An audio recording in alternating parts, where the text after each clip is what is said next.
সে নিজেই ডক্টর হয়ে গেছে আর আমি হচ্ছিলাম রোগী। অভিজ্ঞতা বেড়েছে কারণ উনি হচ্ছে অনেক সিনিয়র ব্যক্তি আমার কাছে।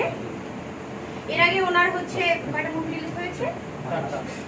3টা মুভি রিলিজ হয়েছে আর আমার এই প্রথম মুভি রিলিজ হচ্ছে বাদশা দ্য কিং।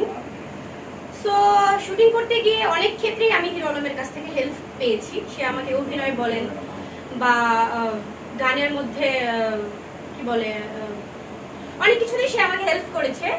তো আমি আসলে তাকে ধন্যবাদ জানাচ্ছি। এই মুভিটিতে সে আমাকে অনেক সাপোর্ট করেছে এবং আমাকে অনেক সাহস দিয়েছে যে তোমার দ্বারা হবে, কারণ তুমি অভিনয় করো না, রিয়েলিটি দিয়ে কাজ করছো, সেক্ষেত্রে তুমি ভালো কিছু করবে। আর আমি খুব চেষ্টা করেছি। আমাদের ইভান মল্লিক পরিচালক, সে আমাকে তার যে গল্পের মতো করে সে আমাকে গড়ে তুলেছে এবং আমার বেস্ট দেওয়ার চেষ্টা করেছি বাদশা দ্য কিং। আচ্ছা, আপনারা এই সিনেমায় কোথায় কোথায় শুটিং করেছেন? দেশের বাইরে গিয়েছেন? হ্যাঁ, দেশের বাইরে শুট হয়েছে। দেশের বাইরে এবং বাংলাদেশের বিভিন্ন জায়গায় আমরা শুট করেছি। কোন দেশে? কলকাতা, আসাম, সিকিম, এইসব জায়গায় আমরা শুট করেছি। মানে শুধু গানগুলো শুট হয়েছে? আর রিয়া আপু, একটা প্রশ্ন, সেটা হচ্ছে যে আপনি অনেকগুলো মিউজিক ভিডিও করেছেন আলম ভাইয়ের সাথে, তো এই মিউজিক ভিডিও এবং এই সিনেমা, এই দুইটার আসলে কোন পার্থক্যের জায়গাটা কি মনে হয়েছে আসলে কাজ করতে?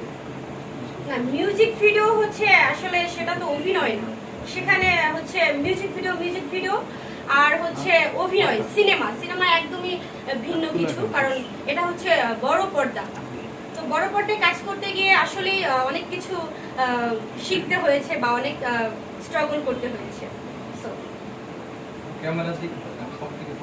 কোনো একটা দৃশ্য কিংবা কোনো ঘটনা মনে আছে কিনা যেটা অডিয়েন্সকে শেয়ার করতে চান, যে এই সিনেমা করতে যে যেটা আপনার খুব দাগ লেগে আছে মনে, যেটা খুব বলতে চান দর্শকদের? হ্যাঁ, আমার একটা দৃশ্য মনে আছে। সেটা হচ্ছে খুব ঠান্ডার মধ্যে আমরা শুট করেছি, তা প্রায় রাত 3টা 4টা পর্যন্ত। আর সে ঠান্ডার মধ্যে হচ্ছে আরো নদীর মধ্যে শুটটা করতে হয়েছিল। সেখানে আমি আসলে সিক হয়ে পড়েছিলাম ধরতে গেলে। ঠান্ডার মধ্যে খুবই ঠান্ডা ছিল, কি বলবো এটাই।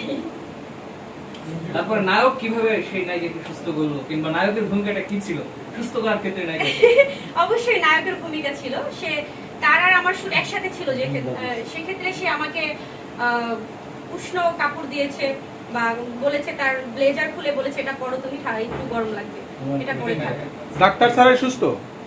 হ্যাঁ, ডাক্তার ডাক্তার সেই ক্ষেত্রে সেই সিচুয়েশনে সে নিজেই ডক্টর হয়ে গেছে আর আমি হচ্ছিলাম রোগী। আপু, এই সিনেমাটা দর্শক কেন দেখবে? সিনেমা তো দেখা যায় কমনই হয় এই স্টোরি, আপনাদের এই সিনেমার মধ্যে কোনো ভিন্নতা আছে কিনা? ভিন্নতা হচ্ছে হিরো আলমের মুভি, আর সেক্ষেত্রে নামটা শুনেই বুঝতে পারছেন যে বাদশা দ্য কিং, এরকম টাইটেলে তার কোনো ছবি এখন পর্যন্ত আসেনি। সেক্ষেত্রে বাদশা দ্য কিং দেখতে ঢুকলে আপনারা বুঝতে পারবেন যে কতটা ভিন্নতা আসলে আছে ছবিটার মধ্যে। আপনার